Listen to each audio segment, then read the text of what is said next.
Shalom, saudara pemirsa dimanapun Anda berada. Bertemu kembali dalam seri pelajaran Apa yang Alkitab Katakan. Hari ini kita akan mempelajari mengenai apa yang Alkitab katakan mengenai perhiasan. Saudara yang terkasih, Alkitab selalu menekankan adalah apa yang ada di dalam hati kita. Karena apa yang ada di dalam hati ini muncul keluar. Bukan penampilan luar yang Alkitab selalu tekankan. Kalau kita melihat ketika Samuel sedang mencari siapa raja selanjutnya yang akan menggantikan Saul. Di dalam 1 Samuel pasal yang ke-16, ayatnya yang ke-6 dan yang ke-7, firman Tuhan katakan demikian. Ketika mereka itu masuk dan Samuel melihat Eliab. Saudaraku, kita tahu kisahnya. Samuel ketika itu bertemu dengan ayah daripada Daud, ya. Lalu dia melihat ada seorang anaknya yang bernama Eliab. Dan ketika dia melihat, apa kata Samuel? Sungguh di hadapan Tuhan sekarang berdiri yang diurapinya. Saudaraku, Samuel tertipu. Dia melihat dengan mata manusia. Wah, Eliab begitu gagah. Tetapi saudaraku, bukan itu yang Tuhan inginkan. Ayat 7, firman Tuhan lanjutkan. Tetapi berfirmanlah Tuhan kepada Samuel. Janganlah pandang parasnya atau perawakan yang tinggi, sebab aku, Tuhan, telah menolaknya. Bukan yang dilihat manusia yang dilihat Allah. Manusia melihat apa yang di depan mata, tetapi Tuhan melihat apa, saudaraku? Ya, Tuhan melihat hati. Saudara yang terkasih, karena dosa, manusia seringkali terfokus kepada penampilan luar saja. Secara luar, secara lahiriah, manusia terfokus. Padahal sebenarnya Alkitab mencatat lebih lanjut bahwa sesuatu yang perlu kita perhatikan adalah manusia yang berada dalam hati batiniah kita. Manusia seringkali merias wajahnya. Mungkin dia memakai perhiasan di telinga, di hidung, di bibir, di pusar zaman sekarang, macam-macam di tempat yang lain. Tetapi saudaraku yang terkasih, Tuhan tidak pernah memintanya. Tuhan meminta agar Yesus bekerja dari dalam. Sehingga itulah yang Tuhan inginkan. Hal pertama yang dicatat bahkan di dalam Alkitab. Kalau kita melihat ketika nenek moyang kita, Adam dan Hawa jatuh ke dalam dosa. Ketika mereka jatuh ke dalam dosa, apa yang mereka lakukan? Apa yang mereka perbaiki pertama-tama, saudaraku? Kejadian 3 ayat 7 mencatat. Maka terbukalah mata mereka berdua. Dan mereka tahu bahwa mereka, apa katanya, telanjang. Lalu mereka menyemat daun pohon ara dan membuat cawat. Saudaraku, lihat itu. Sudah sejak awal dosa, manusia memperhatikan yang di bahagian luar, bukan yang di bahagian dalam. Bahkan dalam bahasa aslinya, dia membuat apron, cawat, yaitu celemek. Dia buat pakaian dari daun ara, celemek, saudara bayangkan, hanya menutup bagian depan, bagian belakang terbuka.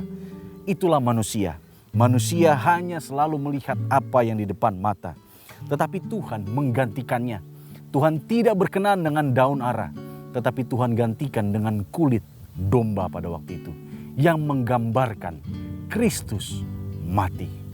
Saudara yang terkasih, perhiasan kita yang sebenarnya adalah ketika Kristus mati bagi saudara dan saya. Dan kita mempunyai satu pengalaman bersama dengan Kristus. Itulah perhiasan kita yang sebenarnya. Itu sebabnya di dalam 1 Petrus 3 ayat 1 dan 2 dikatakan. Demikian juga kamu, hai istri-istri, tunduklah kepada suamimu. Oh istri, tunduk kepada suami. Supaya jika dan di antara mereka, yaitu para suami, yang tidak taat kepada firman, mereka juga tanpa perkataan dimenangkan oleh kelakuan istrinya. Jika mereka melihat bagaimana murni dan salehnya hidup istri mereka itu. Saudaraku, mungkin kita punya tantangan kepada seseorang yang dekat dengan kita, suami kita, istri kita. Tapi mereka tidak sesuai dengan firman Tuhan. Apa yang Tuhan katakan? Berlakulah saleh, hiduplah murni. Supaya mereka dapat melihat Kristus hidup di dalam kehidupan kita. Bukan penampilan luar yang diperbaiki, tetapi penampilan dalam Kristus bekerja. Ayat ini sedang berbicara selanjutnya. Ayat 3 dan 4 ini yang seringkali dikutip, bukan? Perhiasanmu janganlah secara lahiriah, yaitu dengan mengepang-epang rambut, memakai perhiasan emas, atau dengan mengenakan pakaian yang indah-indah. Ayat 4. Tetapi perhiasanmu ialah manusia batiniah, yang tersembunyi dengan perhiasan yang tidak binasa, yang berasal dari roh yang lemah lembut dan tentram, yang sangat berharga di mata Allah. Saudaraku, apa yang berharga di mata Allah? Oh, satu kehidupan batin yang dimana Kristus tinggal di dalamnya. Karena Kristus yang menggantikan kehidupan kita. Sama seperti tadi di dalam Kejadian katakan. Saudara yang terkasih, 1 Timotius 2 ayat 9-10 pun mengatakan hal yang sama. Kalau begitu, kita melihat dari bangsa Israel, Yakub ketika dia berbuat dosa terhadap Esau, ketika dia datang ke Betel kali kedua, saudara bisa melihat dalam Kejadian pasal 35 ayat yang kedua katakan, oh, ketika Tuhan itu katakan, mari datang kepadaku, tapi apa yang Tuhan minta? Bersihkan telingamu, bersihkan perhiasanmu. Ayat 2 katakan, lalu berkatalah Yakub kepada si isi rumahnya dan kepada semua orang yang bersama-sama dengan dia. Dia katakan, jauhkanlah dewa-dewa asing yang ada di tengah-tengah kamu. Tahirkanlah dirimu dan tukarlah pakaianmu. Ya, Yakub minta, bersihkan diri, tahirkan diri. Lalu apa respon mereka? Lihat ayat 4. Mereka menyerahkan kepada Yakub segala dewa-dewa asing. Apalagi yang dipunyai mereka? Anting-anting yang ada pada telinga mereka. Lalu Yakub menanamnya di bawah pohon besar dekat Sikem. Saudara yang terkasih, kita bisa melihat ketika kita mau menyucikan diri sama seperti Yakub. Dulunya mungkin pakai anting-anting, perhiasan secara luar. Tetapi ketika dia mau datang kepada Kristus, ketika Kristus hidup di dalam hatinya, maka perhiasan luar ini ditanggalkan. Saudara yang terkasih, bahkan ketika bangsa Israel perihal anak lembu emas di dalam Keluaran 33 ayat yang kelima, kita bisa melihat Musa meminta agar semua perhiasan dikumpulkan, ditinggalkan, ditanggalkan. Karena itu hanyalah tampilan luar. Tetapi Tuhan meminta yang di bagian dalam. Kita, sekali lagi saudaraku, tidak dipanggil untuk memperindah muka kita, penampilan kita. Tetapi yang Tuhan minta adalah batin kita agar Tuhan bekerja di dalam kehidupan kita. Saudara yang terkasih, kenapa kok Tuhan minta seperti demikian? Oleh karena jawabannya sederhana. Kalau kita memperbaiki tampilan luar, itu hanyalah untuk diri kita, untuk kesombongan kita, for our vanity. Saudaraku, kesombongan, diri yang ditonjolkan. Tetapi Tuhan meminta agar diri ini dibenamkan dan hanya Kristus yang hidup.